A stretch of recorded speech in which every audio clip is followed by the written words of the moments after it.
طالبان زیاتره وسلې او مهمات نیولي دي. د طالبانو د چاڼیزو عملیاتو پیل په سلامونه مو هرکلی کوم، هیله ده چې روغ جوړ به یئ. طالبانو د زورواکو ټولې وسلې نیولي. پیل شوي عملیاتو کې چې زیاتې وسلې نیولې دي، دا وسلې د چا دي؟ د کابل امنیه قومندانۍ وایي پیل شوي عملیات کور په کور تلاشي ده خورا مؤثر تمام شوي او د دوی ځواکونو زیاتې وسلې، مهمات او ډرون کیمرې هم ترلاسه کړي دي.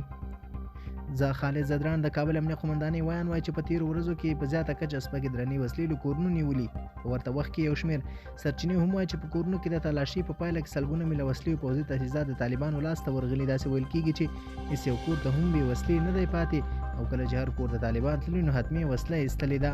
طالبانو لوري 4 ورځې وړاندې د کابل په ګډون کاپیسا، پروان، پنجشیر ولایتونو کې د کور په کور تلاشي عملیات پیل شول چې لا هم دوام لري. په یو ناتایید شوي راپور کې ویل شوي دي چې د کابل اوسیدونکي او د دې ولایت د خلکو استازي ملا ترخیل په کور کې چې د تلاشي پر مهال سپکې او درنې وسلې، زغر، موټر او داسې نور پوځي وسایط نیول شوي.